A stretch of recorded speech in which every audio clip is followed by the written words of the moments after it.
राजनीति में हिंसा पहले सुना नहीं जाता था।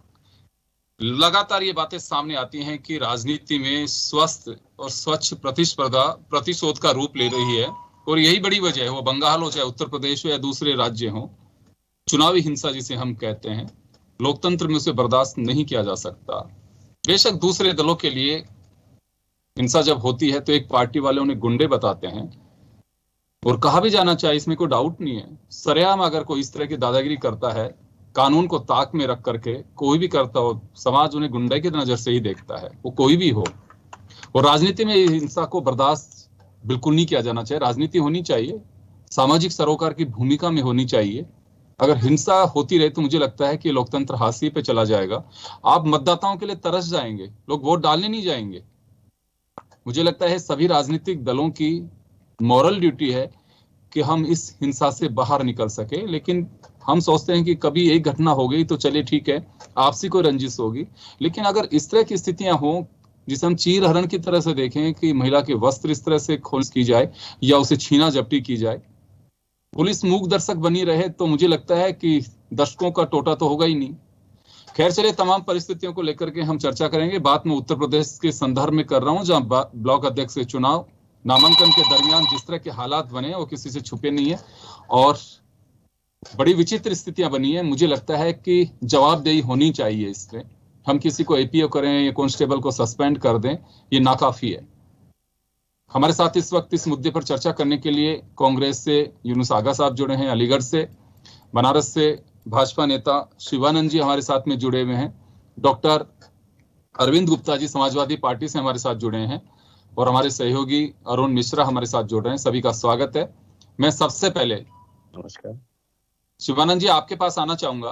राजनीति में हिंसा को बर्दाश्त नहीं किया जा सकता, आप इससे तो ताल्लुक रखेंगे, लेकिन आप लोगों की जिम्मेदारी है वहां पे। ममता बनर्जी की सरकार पे अगर उंगली उठती है कि वो हिंसा को रोक नहीं पा रही है, वो हिंसा, ये हिंसा कुछ अलग कह सकते हैं कि वहां इलेक्शन के बाद में, यानी कि पोस्ट इफेक्ट है, यहाँ पे अभी प्री इफेक्ट आ रहा है। तो ये कुछ स्थिति है। लोकतंत्र में हिंसा कहीं पे भी हो, किसी भी तरह की हो, वो हिंसा है। जी नमस्कार। हिंसा करने वाला व्यक्ति चाहे किसी पार्टी का हो, चाहे भाजपा को हो या किसी पार्टी का हो, उसके खिलाफ कार्रवाई जरूर होनी चाहिए। और दूसरी बात मैं आपसे ये कहना चाहूंगा कि भारतीय जनता पार्टी कभी भी, जैसे आपने कहा कि पश्चिम बंगाल की जो स्थिति है, तो पश्चिम बंगाल की तुलना यूपी से नहीं होना चाहिए। पश्चिम बंगाल ऐसी स्थिति आ नहीं है, लेकिन कुछ गिने चुने लोगों के कर्तव्य की वजह से बदनाम होना पड़ता है।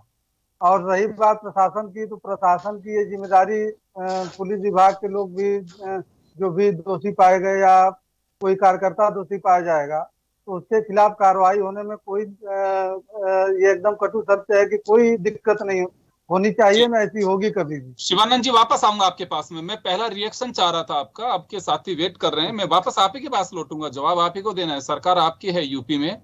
मैं यूनुस आगा साहब आपके पास आना चाहूंगा। जो कुछ घटनाक्रम हुआ कुछ जगह के हो सकते हैं, बीजेपी इस बात पे, सरकार इस बात को लेकर के साफ कह चुकी है कि जो दोषी हैं उन्हें बख्शा नहीं जाएगा। तो प्रतिपक्ष को इस पे हल्ला नहीं करना चाहिए, सब्र रखना चाहिए जांच का। तो ये सब हो क्यों रहा है? ये सरकार किसकी चल रही है? ये बीजेपी सरकार में है या विपक्ष में है? बीजेपी वाले खुलेआम हिंसा कर रहे हैं, खुलेआम लोगों के नामांकन पत्र जो है फाड़ के फेंक रहे हैं, तमाम तरह की ऐसी दयनीय स्थिति उत्पन्न कर दी है कि जिसकी तस्वीरें हम आप देख नहीं सकते। महिलाओं का चीरहरण हो रहा है। ये भाजपा सरकार लोकतंत्र का चीरहरण कर रही है, तो फिर किस बात की देरी है? क्या कर रही है इसका पुलिस प्रशासन? इसका कर क्या रहा है? मैं पुलिस प्रशासन से भी कहूंगा कि वर्दी उतार दो। अगर तुम एक पार्टी के समर्थक हो तो तुम ये वर्दी उतार कर सामने आओ। आपको ऐसा क्यों लग रहा है कि पुलिस समर्थक की तरह भूमिका में थी? तस्वीरें आप चलाइए, तस्वीरें सब कुछ बयान कर रही हैं। हमारे ब्लॉक प्रमुख के प्रत्याशियों का पर्चा फाड़ दिया गया पुलिस प्रशासन की मौजूदगी में, पुलिस प्रशासन की शय पर रिटर्निंग ऑफिसर और तमाम लोगों द्वारा। ये गुंडों की सरकार है, ये मवालियों की सरकार है। इसके अंदर मवाली गुंडे पलते फूलते हैं। इसके अंदर गुंडा राज स्थापित हो चुका लेकिन है। ये बताइए आगा साहब, कुछ लोगों की वजह से पूरी पार्टी को हम इन्वॉल्व कर सकते हैं उस कैरेक्टर में?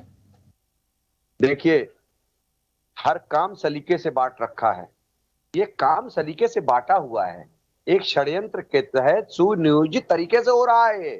ये कुछ लोग नहीं है, ये कुछ लोग नहीं है जो जगह जगह पे प्रशासन के शह पर और सरकार के द्वारा कहीं ना कहीं ऐसा लगता है कि निर्देश पाए हुए लोग हैं, ये तथाकथित उनके गुंडे हैं। मैं वापस लौट रहा हूँ, वापस लौटूंगा सर आपके पास में, अरविंद जी के पास में जाना चाहूंगा, एक वापस आ रहा हूँ। गुंडागर्दी करते वक्त पकड़कर जेल डाल दिया। मैं वापस आ रहा हूँ आपके पास में, अरविंद जी के पास में जाना चाहूंगा। डॉक्टर अरविंद गुप्ता समाजवादी पार्टी के प्रवक्ता हैं, हमारे साथ जुड़े हुए हैं। अरविंद जी आपके पास आना चाहूंगा। सरकार का ये कहना है कि कोई भी हो, वीडियोस देख रहे हैं, जो दोषी होंगे उन्हें बख्शा नहीं जाएगा। पुलिस प्रशासन के आला अधिकारी हैं, उनका भी यही बयान है, सरकार का भी यही बयान है। जांच होगी, हमें थोड़ा इंतजार करना चाहिए। योगेंद्र जी, सवाल ये नहीं उठता, पिछले 4.5 साल से जनता हर जगह जहां भ्रष्टाचार हो रहा है, अत्याचार हो रहा है, और जब अपनी आवाज उठाती है, बीजेपी के ही नेता कहते हैं साहब प्रशासन हमारी बात सुन नहीं रहा।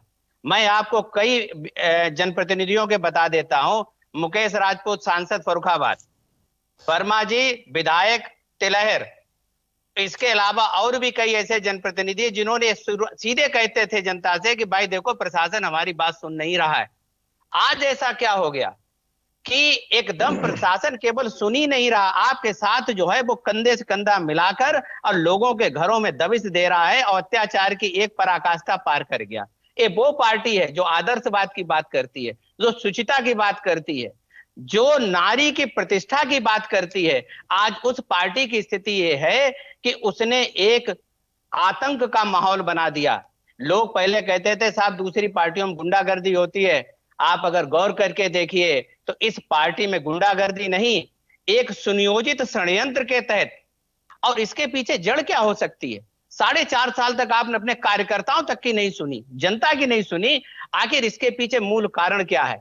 ये जो इलेक्शन होते हैं इनमें धन बल का बहुत बड़ा उपयोग किया जाता है, साथ में बाहुबल का उपयोग होता है। कहीं ऐसा तो नहीं कि बहुत बड़े धन बल का जो उपयोग होना था, जो नंबर 2 का पैसा मार्केट में सर्कुलेट होना था, उसकी वजह से आज प्रशासन भी सुन रहा है। सभी जनप्रतिनिधि अपनी बात मनवाने के लिए एक इशारा करते हैं, प्रशासन तुरंत उनकी बात मानता है। कैसे मैं मान लूं कि जो है कुछ लोगों के ऊपर आपने जो है कि हम कार्रवाई कर देंगे साहब? इतनी हिम्मत, जब 4.5 साल में कभी कोई ऐसा कुछ नहीं हुआ कि किसी की नहीं सुनी गई, जनता त्राई त्राई करती रही, तब आपने कभी भी ये नहीं कहा कि इनके ऊपर कार्रवाई होगी, इस प्रशासन के ऊपर कार्रवाई होगी। लेकिन आज जो है जब आपने हर जगह, जिला पंचायत अध्यक्ष का आप ले लीजिए, किस तरीके से, क्या कभी आपने सुना था कि आईएएस पीसीएस के रैंक के अधिकारियों के ऊपर इतना दबाव डाला गया कि वो अपने आप जो है सड़कों पर उतर आए कि इसलिए कि हमें हर हाल में अपने जिला पंचायत अध्यक्षों को जिता के भेजना है? आप एक चीज गौर करके देख लीजिए, 3050 सीटों में से भाजपा ने मात्र 665 सीटें जीती। आखिर ऐसा कैसे हो गया? जब जनता ने आपको केवल 20% से भी कम जनादेश दिया तो 90% सीटों पर आपके जिलाध्यक्षों की नियुक्ति कैसे हो गई? ये भी एक सवाल है। दूसरा, वही पुनरावृत्ति इसमें करना चाहते हैं, केवल और केवल भय और आतंक का माहौल क्रिएट करके। लेकिन सीधी बात है, इस देश में संविधान भी है, और समाजवादी पार्टी के हमारे राष्ट्रीय अध्यक्ष जी ने भी ये कहा है कि देखिए हम संवैधानिक तरीके से इन सब जितने अत्याचार हो रहे हैं इनको एक एक करके उठाएंगे, और जनता सब देख रही है। ऐसा नहीं होगा कि अब आप दूसरों से तो। अरविंद जी आ रहा हूं मैं। अरुण मिश्रा हमारे साथ जुड़े हैं, हमारे साथी। अरुण जी आपके पास आना चाहूंगा। की जो घटना है वो तो मुझे लगता है कि हम उसे बर्दाश्त नहीं कर सकते, जितनी उसकी निंदा की जा सकती है। और हथगोले, गोलीबारी जिस तरह से हुई है, चुनावी हिंसा, ये ब्लॉक अध्यक्ष के चुनाव है, आगे आने वाले दिनों में असेंबली का इलेक्शन होगा, दूसरे भी होंगे। बंगाल के घाव अभी तक लोग देख रहे हैं, उत्तर प्रदेश उसी दिशा में आगे बढ़ रहा है। आरोप जो लगा रहे हैं, अभी हमारे साथ कांग्रेस के प्रतिनिधि और समाजवादी पार्टी के प्रतिनिधि बैठे हुए हैं। कांग्रेस के समय के घटनाक्रमों को जहां तक योगेंद्र जी याद करने की बात है तो उसको 3 दशक हो गए उत्तर प्रदेश से परिदृश्य गायब हुए, और वो अपने राष्ट्रीय नेतृत्व की ही जब स्थिति सुधार नहीं पा रहे हैं उत्तर प्रदेश में। रहा सवाल जहां तक सपा समाजवादी पार्टी के जो मित्र बैठे हैं उन्होंने अपनी बात रखी, तो जो सरकारें होती है, सत्ता जिसकी होती है योगेन जी, उनके जैसे कहा जाता है ना कि एक एमएलए या एक एमपी या एक मुख्यमंत्री वो उतना पावरफुल नहीं होता, लेकिन ये जो छुटभइये नेता होते हैं, ये जो कुकुर मुत्ते की तरह उगते हैं सत्ता की चाशनी में, जो ये पैदा होते हैं, वो हर सरकार में होते हैं, हर पार्टी के साथ होते हैं, और कुछ पार्टी का पराभव इतना ज्यादा हो जाता है कि उसको एक दूसरे को लोग गुंडों वाली पार्टी भी कह देते हैं। और ये कथन किसी और ने ही नहीं, एक दूसरी पार्टी की नेता थी मायावती, उन्होंने समाजवादी पार्टी के मुलायम सिंह के लिए कहा था जब गेस्ट हाउस वाला प्रकरण हुआ था। उसी तरह समाजवादी पार्टी की तरफ से बयान आते रहे। आज के मैं अरुण जी देखिए आज के परिप्रेक्ष्य में बात करना चाह रहा हूँ कि देखिए आज समाजवादी पार्टी सत्ता में नहीं है, आज समाजवादी पार्टी की जिम्मेदारी नहीं है, आज भाजपा सत्ता में है। और समाज मेरी बात कंप्लीट होने दीजिए। पार्टी वालों देखिए चले अरुण जी अपनी बात कर रहे हैं, आगा साहब मैं लौटूंगा आपके पास में, लौटूंगा जी। अरुण जी कंटिन्यू हो जाने दीजिए, उसके बाद बोलिएगा। अमान में ये सारे नंगे हैं, इनको देखिए आप अपनी बात तब रखिएगा जब आपको अवसर मिले, और जब लाइव किसी चैनल पे बैठा करें तो पहले तो आप ये सीखिए कि आप जो भाषा रखते हैं उसको मर्यादित रखें। आप जो है मान्यवर कभी भी आगा साहब मैं लौटूंगा आपके पास में, आगा साहब आपको अवसर दूंगा, आगा साहब आपके पास में आऊंगा, आपके पास आऊंगा। अरुण जी कंटिन्यू करिए, अरुण जी कंटिन्यू करिए, आप अरुण जी कंटिन्यू करिए। मैं चुनावी हिंसा की बात कर रहा हूँ, अभी जो हालात बन रहे हैं वहां पे मैं वही बात कहने जा रहा हूँ कि जो प्रतिपक्ष होता है जब वो सत्ता पक्ष में होता है और दूसरी पार्टी जब वो विपक्ष में होती है, तो यही परिस्थितियां हर एक पार्टी और हर एक दल में निर्मित होती है। आज ये कोई दल ये कहने लगे कि साहब हम दूध के धुले थे या हम सफेद थे। आगा साहब मैं लौटूंगा आपके पास में, आगा साहब लौटूंगा आपके पास में, वर्तमान घटनाक्रमों का सवाल है, निश्चित तौर पर इस बात से इंकार नहीं किया जा सकता कि जो प्रदेश में परिदृश्य निर्मित किया जा रहा है, मैंने आपको कई बार कहा है योगेन जी, इस भारतीय जनता पार्टी या उसकी सरकार को या उसके मुख्यमंत्री को प्रतिपक्षियों से कहीं ज्यादा उसके अपनों से खतरा है। ये वही अपने हैं जो गली गली नुक्कड़ में, ब्लॉकों में, तहसीलों में जो कल तक इस बात की बात कहा करते थे, और ये समाजवादी पार्टी के जो मित्र बैठे हैं उन्होंने कहा भी, वो बात सही कह रहे हैं कि यही भारतीय जनता पार्टी के जनप्रतिनिधि कहते थे रहे कि हमारी सुनवाई नहीं होती। कई विधायक, बिल्कुल सही बात है, पार्षद और सभासद हैं जो बोलते रहे। और आज ये घटनाक्रम है कि छुटभइये नेता जो जिले के, ब्लॉकों के हैं, वो इस डान बने घूम रहे हैं, इस तरीके के घटनाक्रम घटित कर रहे हैं जिस पर सरकार को अंकुश लगाना निहायत आवश्यक है।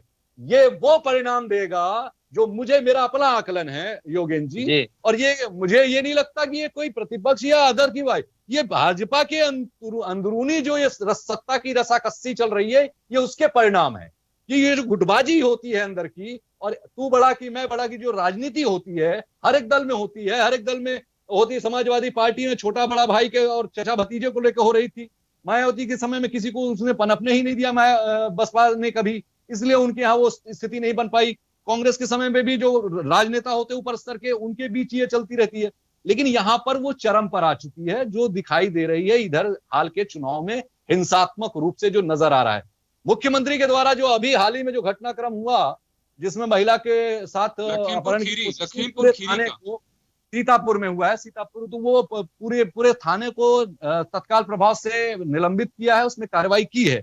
लेकिन सवाल सिर्फ एक घटनाक्रम पे कार्रवाई करने का नहीं है। निश्चित तौर पे अगर इस तरह के घटनाक्रमों पर योगेन जी, अगर उत्तर प्रदेश सरकार या उसकी मुखिया योगी आदित्यनाथ ने अंकुश नहीं लगाया, तो इसमें कोई दो राय नहीं है कि जो अभी आपराधिक भूमाफियाओं, बड़े बड़े माफियाओं के खिलाफ कार्रवाई का दम उत्तर प्रदेश सरकार भर करके अपने आप को एक स्थापित पार्टी के तौर पर और स्थापित अपराधियों के विरुद्ध कार्यकारी अरुण जी वापस लौटूंगा अरुण जी वापस आ रहा हूं मैं आऊंगा अरविंद जी आपके पास आऊंगा। शिवानंद जी के पास में जाना चाहूंगा। शिवानंद जी, सरकार किसी की भी आए, देश राज्य स्थायी है, हमारा तंत्र स्थायी है। अगर ये इस तरह की स्थितियां बनने लगी, आज आपकी सरकार है, कल किसी की हो सकती है, आपकी वापस आ सकती है, परसों किसी और की हो सकती है। कोई स्थायी नहीं है कि सरकार एक ही पार्टी की रहेगी। लेकिन अगर हम एक ऐसा रास्ता बना देंगे राजनीति में, तो आने वाली पीढ़ियां उनको बड़ी तकलीफ होगी। आज के जो नेता हैं, सत्ता का सुख जो लोग भोग रहे हैं वो तो भोग के चले जाएंगे। हमें अंदाजा लगाना चाहिए कि कल आप एमएलए बन के आएंगे, आप लोगों में से कोई सांसद बनेगा, लेकिन जो एक रूट लाइन बन जाएगी हिंसा की, मुझे लगता है बहुत तकलीफ देही होगी अगर उसे नहीं रोका गया तो। बिल्कुल सही बात। मैं आपसे ये कहना चाहूंगा, जो भी वारदात हुई है, अगर जो भी गलती किया होगा वो तो बख्शा नहीं जाएगा, इसमें कोई शक नहीं है। अभी कुछ हमारे विपक्ष पार्टी के लोग बता रहे थे, समाजवादी पार्टी के, कि भाजपा सरकार में ऐसा हो रहा है। ये लोग बलिया में जिला पंचायत का चुनाव जीते थे तो भाजपा के मंत्री के माता को गाली और उसके परिवार को अभद्र गालियों से नारेबाजी कर रहे थे। आप उसी की पुनरावृत्ति करेंगे? आप उसी की पुनरावृत्ति करेंगे? पुनरावृत्ति नहीं करेंगे, बात सुनिए। यहाँ देखिए, आप अपनी पार्टी की बात करते हैं कि आप शुचिता की पार्टी है, एक आदर्शवाद को आप प्रस्तुत करते हैं। अरविंद जी आ रहा हूँ, मैं तो टोका नहीं आपने, मुझे बोलने दीजिए, फिर आप बोलिए शिवानंद जी। हमारे कहने का मतलब ये है कि ये लोग उपदेश देते हैं, पहले अपने कार्यकर्ताओं को समझाएं, और जो भी आदमी, चाहे भाजपा का हो चाहे कोई हो, अगर गलत किया होगा तो हमको नहीं लगता कि माननीय योगी जी सरकार उसको बख्शने वाली है। और हमारे यहाँ के कार्यकर्ता अनुशासित हैं, एक आध दो लोग गलती किए होंगे तो बख्शे नहीं जाएंगे, क्योंकि ये जो ग्रामीण क्षेत्रों का जो चुनाव चल रहा है, इसमें 5 साल पहले का आप रिकॉर्ड उठाएंगे तो इससे कहीं ज्यादा समाजवादी पार्टी के लोगों ने उसका युद्धाभ्यास किया होगा। ये आप लोग भी जान रहे हैं और सारे लोग जान रहे हैं। यहाँ भाजपा सरकार के यशस्वी मुख्यमंत्री किसी कार्यकर्ता को या किसी को ये नहीं कहेंगे कि आप जाके जो है लड़ाई करिए या किसी के साथ अभद्र व्यवहार करिए। किसी पार्टी का मुखिया कहता है क्या किसी को ये बात? किसी पार्टी का कोई मुख्यमंत्री कहता है कि आप जाइए, डंडे ले जाइए, सामने वालों को धूप दीजिए, ऐसे कोई कहता है क्या? बात तो सुनिए, हमारे कहने का मतलब ये है कि हमारे संगठन में गलत करने वालों के लिए कोई जगह नहीं है। और रही बात शासन प्रशासन की, तो शासन प्रशासन अपनी कार्रवाई कर रहा है। चलिए शिवानंद जी, मैं बिल्कुल आऊंगा आपके पास में। शिवानंद जी वापस लौटूंगा, डॉक्टर अरविंद के पास में जाना चाहूंगा। जी अरविंद जी, समय हमारे पास कम है, तीनों लोगों से आपसे बात करनी है मुझे। अभी हमारे बीजेपी के प्रवक्ता जी ने बड़ी अच्छी बात कही है कि इनका कार्यकर्ता बहुत ही जो है संस्कारित है। उस कार्यकर्ता की ही पिछले 4.5 सालों में वह प्रताड़ित होता रहा, लेकिन ना किसी मुख्यमंत्री जी ने सुनी, ना संगठन के किसी पदाधिकारियों ने सुनी है। साहब यही रोना रोते रहे कि प्रशासन हमारी कभी सुनता ही नहीं है। फिर आज अगर ऐसा कैसे हो गया कि प्रशासन सुन ही नहीं रहा है, आपके तो सुर में सुर मिला रहा है और ताल में ताल मिला रहा है, ये मैं कैसे मान लूं कि वो कार्यकर्ता जो, इसमें कोई शक नहीं, बीजेपी कार्यकर्ता आप जो कह रहे हैं कि संस्कारित है, तो सही बात तो ये है कि कार्यकर्ताओं की उसमें भागीदारी कम थी, उन लोगों की भागीदारी ज्यादा थी जो पीछे से ये लगाए बैठे थे कि कब हम सत्ता के दंभ में पैसे को जितना भी हम अपना तरफ खींच सके उतना खींच लें। और इसमें संगठन की बहुत बड़ी भूमिका है। आप जरा इस पे गौर करके देखिए कि ये बहुत बड़ा एक सवाल उठता है कि ये जिसमें धन का इन्वॉल्वमेंट सबसे ज्यादा है, आखिर उसी टाइम पार्टी इतनी सक्रिय कैसे हो गई, प्रशासन इतना सक्रिय कैसे हो गया? आगे जनप्रतिनिधियों की आज आप ऊर्जा देखिए, जो 4.5 साल तक कोरोना के समय में कहीं पर भी दिखाई नहीं पड़ रहे थे, आज वो गली गली धूल झांकने के लिए तरफ घूम रहे हैं।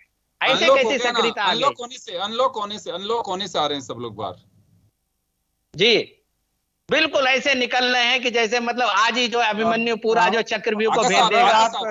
इसका जवाब दें। यूनुस आगा जी, कोरोना काल में एक भी समाजवादी पार्टी का नेता या किसी पार्टी का बाहर नहीं दिखा है, ये भी देख लीजिए।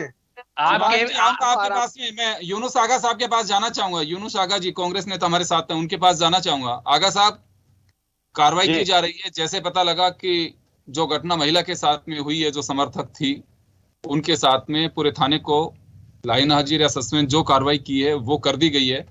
और भी लोगों को चुना जा रहा है कि कौन कौन थे, जैसे वीडियो में आ रहे हैं। तो सरकार कोई भी ये दावा कर सकती है कि हाँ उसके टाइम पे हिंसा नहीं होगी।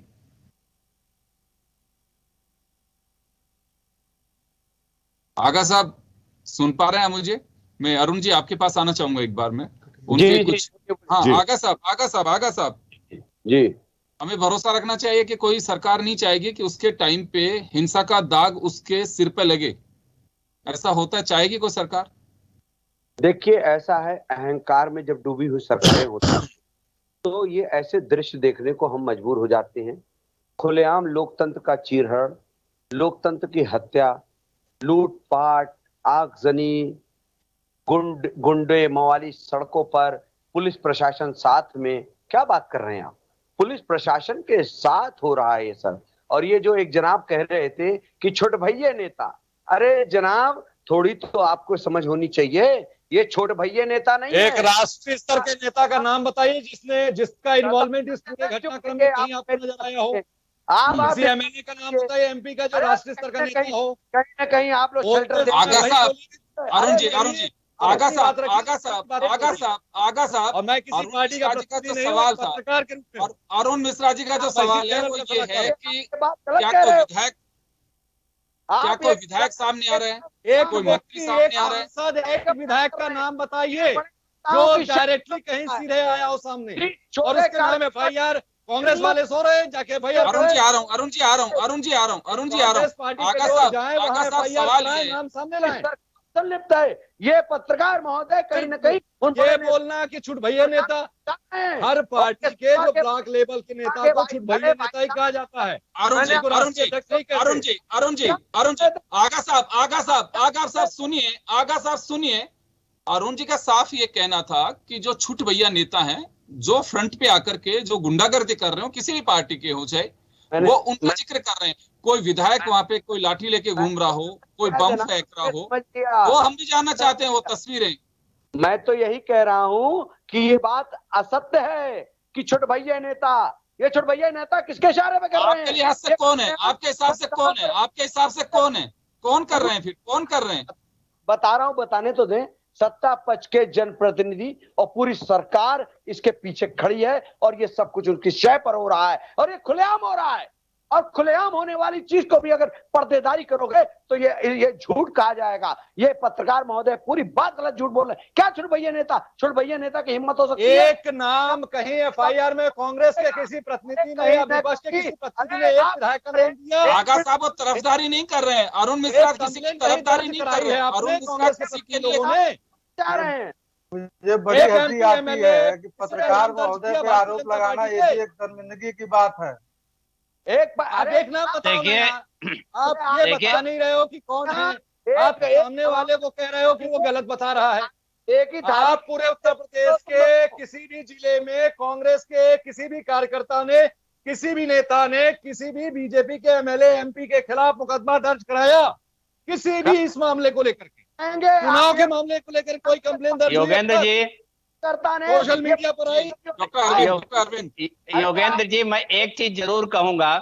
देखिए, हिंसा कहीं पर भी होती है। आप मान के चलिए, ये लोकतांत्रिक देश है, संविधान से चलने की एक प्रक्रिया हमारे यहाँ है। अगर किसी भी परिस्थितियों में अगर हिंसा होती है, देखिए ये अशोभनीय है। इसकी हम सबको एक सुर में निंदा करनी चाहिए, इसमें कोई संदेह और नहीं है। इसमें कोई शक नहीं। और एक चीज और भी है कि कहीं ना कहीं पर जब आप सह देंगे, मैं माफी चाहूंगा, रोकना चाहूंगा सर, समय कम है। आगा साहब, समय कम है। हम सिर्फ इतनी गुजारिश ये कर रहे हैं हमारे दर्शकों से कि हिंसा का लोकतंत्र में कोई स्थान नहीं है। हिंसा को बर्दाश्त बिल्कुल नहीं किया जाना चाहिए। वो कोई भी हो सकता है, कोई भी हो।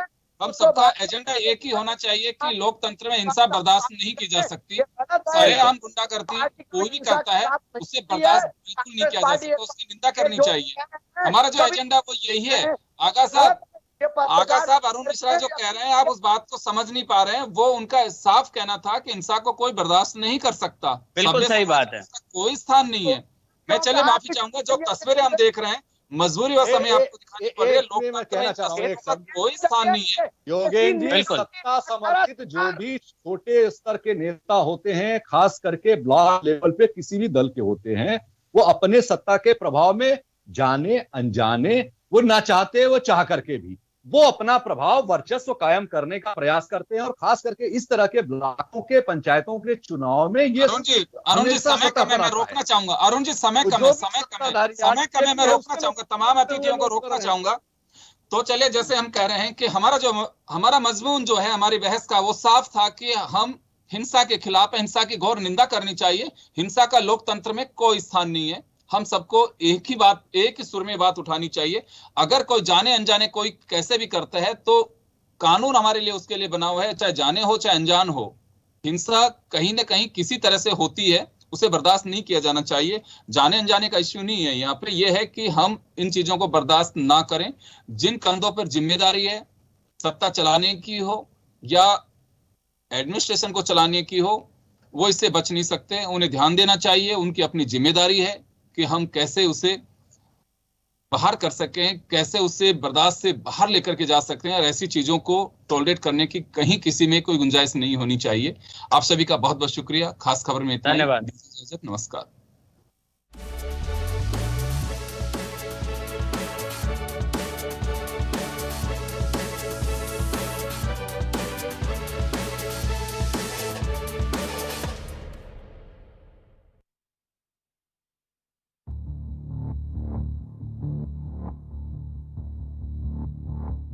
खबर जो कभी बताती है सच तो कभी कराती है एहसास।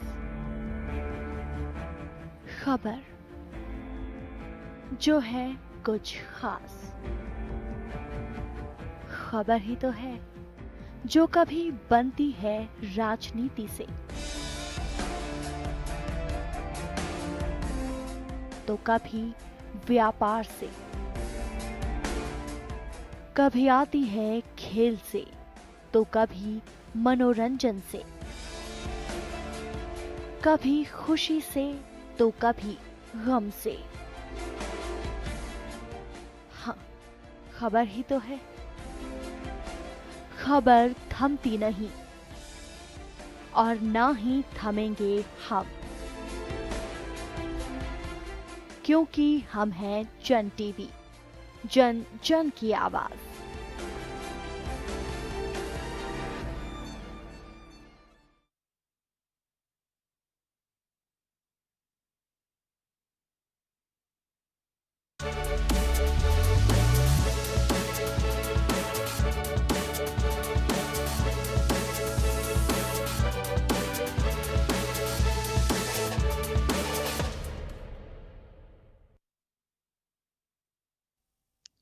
नमस्कार जन टीवी में स्वागत है आपका। मैं हूं योगेंद्र, आप देख रहे हैं खास खबर। खास खबर में हम बात करेंगे देश में राजनीति में हिंसा पहले सुना नहीं जाता था। लगातार ये बातें सामने आती हैं कि राजनीति में स्वस्थ और स्वच्छ प्रतिस्पर्धा प्रतिशोध का रूप ले रही है। और यही बड़ी वजह है, वो बंगाल हो चाहे उत्तर प्रदेश हो या दूसरे राज्य हो, चुनावी हिंसा जिसे हम कहते हैं, लोकतंत्र में उसे बर्दाश्त नहीं किया जा सकता। बेशक दूसरे दलों के लिए हिंसा जब होती है तो एक पार्टी वाले उन्हें गुंडे बताते हैं और कहा भी जाना चाहिए, इसमें कोई डाउट नहीं है। सरेआम अगर कोई इस तरह की दादागिरी करता है, कानून को ताक में रख करके कोई भी करता हो, समाज उन्हें गुंडे की नजर से ही देखता है। कि जिसकी तस्वीरें हम आप देख नहीं सकते, महिलाओं का चीरहरण हो रहा है, ये भाजपा सरकार लोकतंत्र का चीरहरण कर रही है, तो फिर किस बात की देरी है? क्या कर रही है इसका पुलिस प्रशासन? इसका कर क्या रहा है? मैं पुलिस प्रशासन से भी कहूंगा कि ये वर्दी उतार दो। अगर तुम एक पार्टी के समर्थक हो तो तुम ये वर्दी उतार कर सामने आओ। आपको ऐसा क्यों लग रहा है कि पुलिस समर्थक की तरह भूमिका में थी? तस्वीरें आप चलाइए, तस्वीरें सब कुछ बयान कर रही हैं।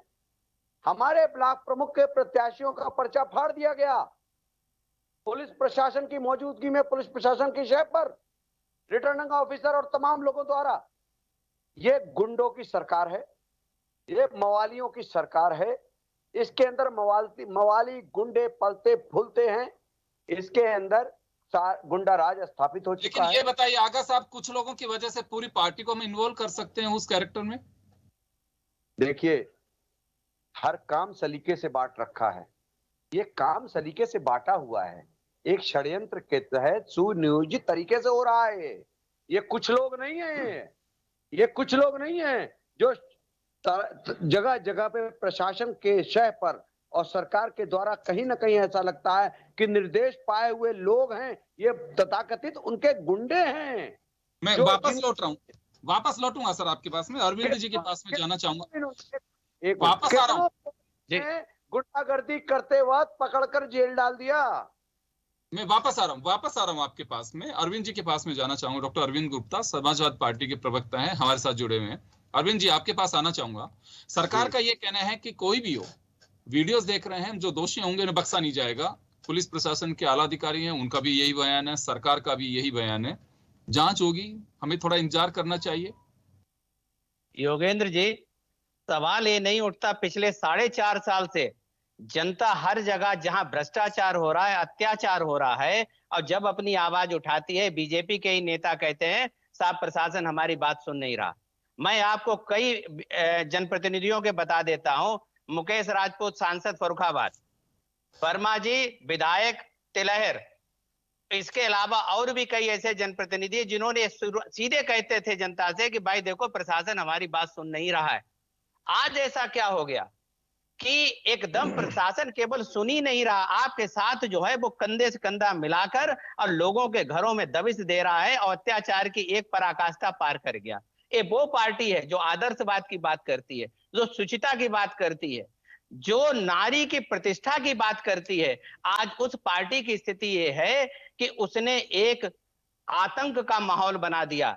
लोग पहले कहते थे साहब दूसरी पार्टियों में गुंडागर्दी होती है, आप अगर गौर करके देखिए तो इस पार्टी में गुंडागर्दी नहीं, एक सुनियोजित षड्यंत्र के तहत, और इसके पीछे जड़ क्या हो सकती है? 4.5 साल तक आपने अपने कार्यकर्ताओं तक की नहीं सुनी, जनता की नहीं सुनी, आखिर इसके पीछे मूल कारण क्या है?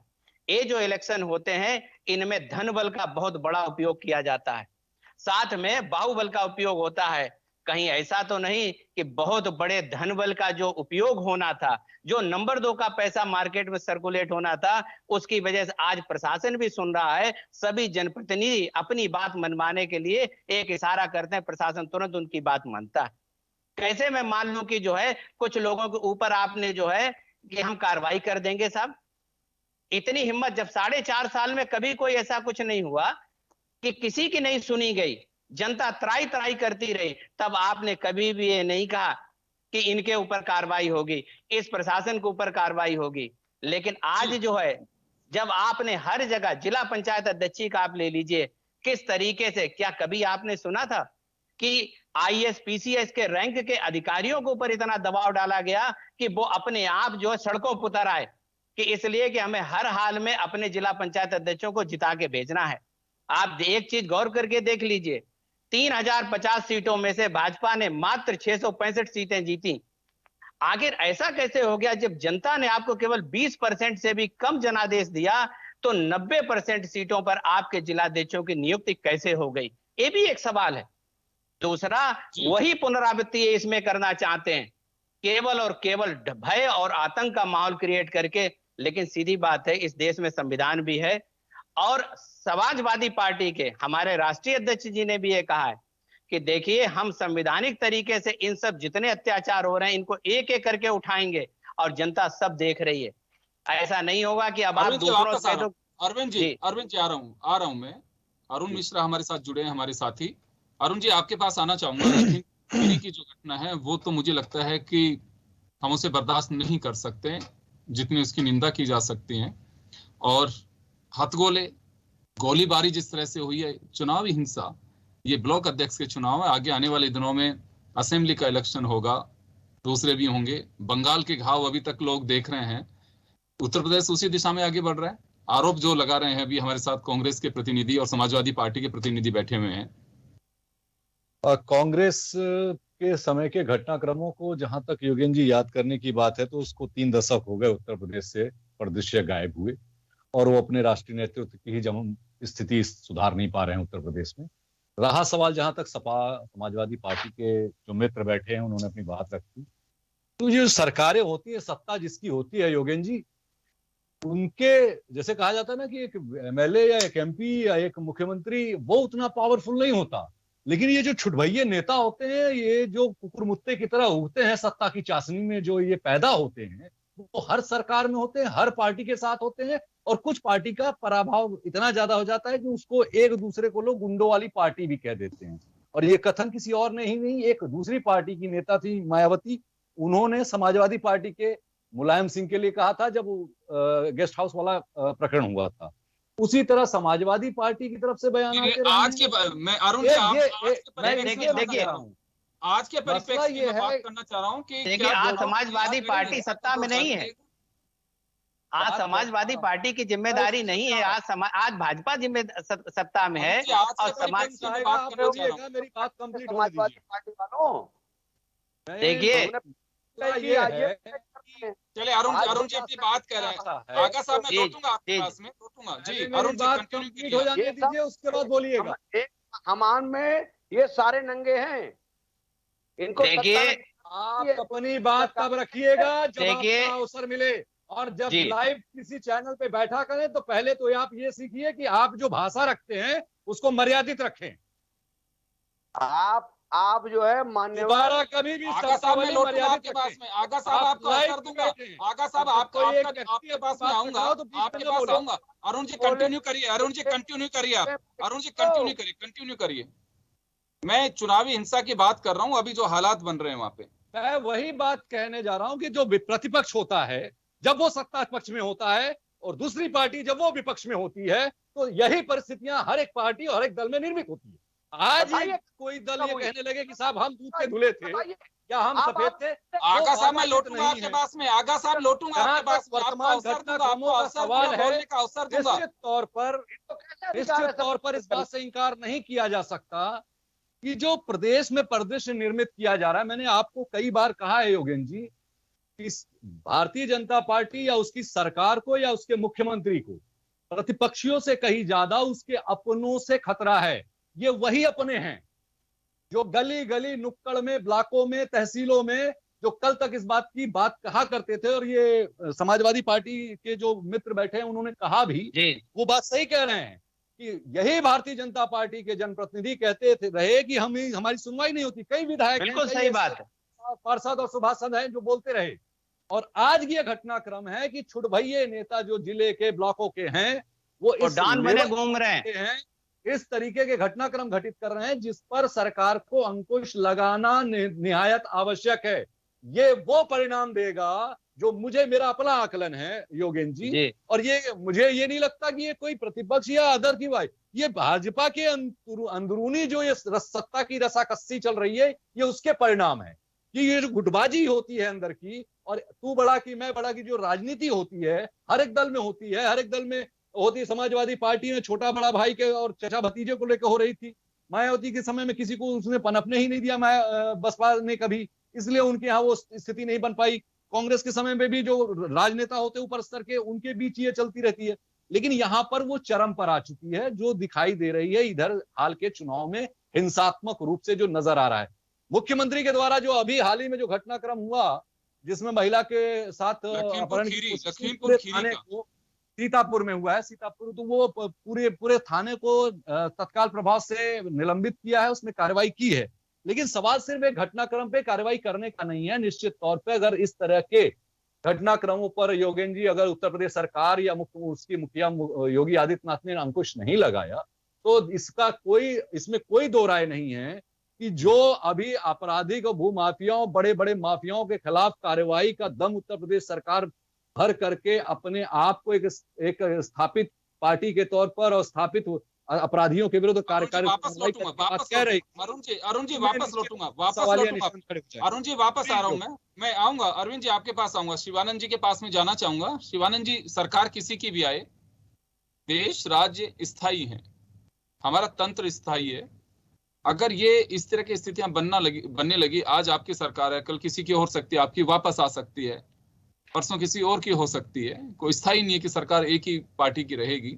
लेकिन अगर हम एक ऐसा रास्ता बना देंगे राजनीति में, तो आने वाली पीढ़ियां, उनको बड़ी तकलीफ होगी। आज के जो नेता हैं, सत्ता का सुख जो लोग भोग रहे हैं, वो तो भोग के चले जाएंगे। हमें अंदाजा लगाना चाहिए कि कल आप एमएलए बन के आएंगे, आप लोगों में से कोई सांसद बनेगा, लेकिन जो एक रूट लाइन बन जाएगी हिंसा की, मुझे लगता है बहुत तकलीफ देही होगी अगर उसे नहीं रोका गया तो। बिल्कुल सही बात। मैं आपसे ये कहना चाहूंगा कि जो भी वारदात हुई है, अगर जो भी गलती किया होगा वो तो बख्शा नहीं जाएगा, इसमें कोई शक नहीं है। अभी कुछ हमारे विपक्ष पार्टी के लोग बता रहे थे, समाजवादी पार्टी के, कि भाजपा सरकार में ऐसा हो रहा है ये लोग बलिया में जिला पंचायत का चुनाव जीते थे तो भाजपा के मंत्री के माता को गाली और उसके परिवार को अभद्र गालियों से नारेबाजी कर रहे थे। उस आप समय उसी की इनके पुनरावृत्ति राष्ट्रीय करेंगे, आप उसी की पुनरावृत्ति नहीं करेंगे। नहीं, पुनरावृत्ति नहीं करेंगे, बात सुनिए, यहाँ देखिए, आप पुनरावृत्ति की अपनी बात नहीं हो पार्टी की रही है। बात करते हैं कि आप तो ये शुचिता लोग की उपदेश पार्टी दे है, रहे एक हैं, मैं आदर्श क्या बात कर को रहा हूँ, आप पहले प्रस्तुत बोल लेने करते हैं। दीजिए ना। अरविंद जी आ रहा हूँ। जी मैं तो जी टोका नहीं जी, आप में, मुझे बोलने दीजिए, फिर हाँ आप प्लीज। बोलिए बोलिएगा। बोलिए शिवानंद जी हमारे कंटिन्यू करें कहने आप। का मतलब ये है कि ये लोग उपदेश देते हैं, पहले अपने कार्यकर्ताओं को समझाएं, और जो भी आदमी चाहे भाजपा का हो चाहे कोई हो, अगर गलत किया होगा तो हमको नहीं लगता कि माननीय योगी जी सरकार उसको बख्शने वाली है। और हमारे यहाँ के कार्यकर्ता अनुशासित हैं, एक आध दो लोग गलती किए होंगे तो बख्शे नहीं जाएंगे, क्योंकि ये जो ग्रामीण क्षेत्रों का जो चुनाव चल रहा है इसमें 5 साल पहले का आप रिकॉर्ड उठाएंगे तो इससे कहीं ज्यादा समाजवादी पार्टी के लोगों ने उसका युद्धाभास किया होगा। ये आप लोग भी जान रहे हैं और सारे लोग जान रहे हैं। यहाँ भाजपा सरकार के यशस्वी मुख्यमंत्री किसी कार्यकर्ता को या किसी को ये नहीं कहेंगे कि आप जाके जो है लड़ाई करिए या किसी के साथ अभद्र व्यवहार करिए। किसी ये एक पार्टी का मुखिया अनुशासित कहता है पार्टी क्या है। किसी को ये बात? किसी मैंने पार्टी का एक कोई बात मुखिया बता या रहे हैं, मुख्यमंत्री कहता है कि आप जाइए हमारे डंडे ले जाइए सामने हमारे वालों को धूल कहने दीजिए, का ऐसा कोई कहता है क्या? बात तो सुनिए, हमारे कहने का मतलब ये है कि हमारे संगठन में गलत करने वालों के लिए कोई जगह नहीं है। और रही बात शासन प्रशासन की, अरे तो क्या शासन कह रहे हैं, प्रशासन अपनी गलत कार्रवाई करने कर रहा है। की चले शिवानंद जी, और मैं बिल्कुल आऊंगा आपके पास में। शिवानंद जी वापस लौटूंगा, डॉक्टर अरविंद के पास में जाना चाहूंगा। जी अरविंद जी, समय हमारे पास कम है, तीनों लोगों से आपसे बात करनी है मुझे। 1 मिनट अभी में अपनी अभी बात कहिए। अभी हमारे बीजेपी के प्रवक्ता जी ने बड़ी अच्छी बात कही है कि इनका कार्यकर्ता बहुत ही जो है संस्कारित है। उस कार्यकर्ता की ही पिछले 4.5 सालों में वह प्रताड़ित होता रहा, लेकिन ना किसी मुख्यमंत्री जी ने सुनी, ना संगठन के किसी पदाधिकारियों ने सुनी है। साहब यही रोना रोते रहे कि प्रशासन हमारी कभी सुनता ही नहीं है। फिर आज अगर ऐसा कैसे हो गया कि प्रशासन सुन ही नहीं रहा है, आपके तो सुर में सुर मिला रहा है और ताल में ताल मिला रहा है, ये मैं कैसे मान लूं चलिए, कि वो कार्यकर्ता जो इसमें कोई शक नहीं, बीजेपी कार्यकर्ता आप जो कह रहे हैं कि संस्कारित है, तो सही बात तो यह है कि कार्यकर्ताओं की उसमें भागीदारी कम थी, उन लोगों की भागीदारी ज्यादा थी जो पीछे से ये लगाए बैठे थे कि कब हम सत्ता के दंभ में पैसे को जितना भी हम अपना तरफ खींच सके उतना खींच लें। और इसमें संगठन की बहुत बड़ी भूमिका है। आप जरा इस पे गौर करके देखिए कि ये बहुत बड़ा एक सवाल उठता है कि ये जिसमें धन का इन्वॉल्वमेंट सबसे ज्यादा है, आखिर उसी टाइम पार्टी इतनी सक्रिय कैसे हो गई, प्रशासन इतना सक्रिय कैसे हो गया। आगे जनप्रतिनिधियों की आज आप ऊर्जा देखिए, जो 4.5 साल तक कोरोना के समय में कहीं पर भी दिखाई नहीं पड़ रहे थे, आज वो गली गली धूल झांकने की तरफ घूम रहे हैं। ऐसे अनलॉक हो कैसी गया ना, सक्रियता आ गई? अनलॉक होने से आ रहे हैं सब लोग बाहर। जी बिल्कुल ऐसे निकल रहे हैं कि जैसे मतलब आज ही जो अभिमन्यु पूरा जो चक्रव्यूह को आगा भेज साहब, देगा। आगा आप साहब, कहिए आगा तो हम साहब, इसका जवाब दें। यूनुस आगा जी कोरोना आपके पास काल में में आना एक भी चाहूंगा मैं। समाजवादी पार्टी का नेता या किसी पार्टी का बाहर नहीं दिखा है, ये मैं भी आऊंगा देख लीजिए। आपके शिवानंद जी, आऊंगा आपके पास में। मैं यूनुस आगा साहब के पास जाना चाहूंगा। यूनुस आगा जी कांग्रेस नेता हमारे साथ हैं, उनके पास जाना चाहूंगा। आगा साहब, कार्रवाई जी की जा रही है। जैसे पता लगा कि जो घटना महिला के साथ में हुई है, जो समर्थक थी, उनके साथ में पूरे थाने को लाइन हाजिर या सस्पेंड जो कार्रवाई की है वो कर दी गई है। और भी लोगों को चुना जा रहा है कि कौन कौन थे, जैसे वीडियो में आ रहे हैं। तो सरकार कोई भी ये दावा कर सकती है कि हाँ उसके टाइम पे हिंसा नहीं होगी।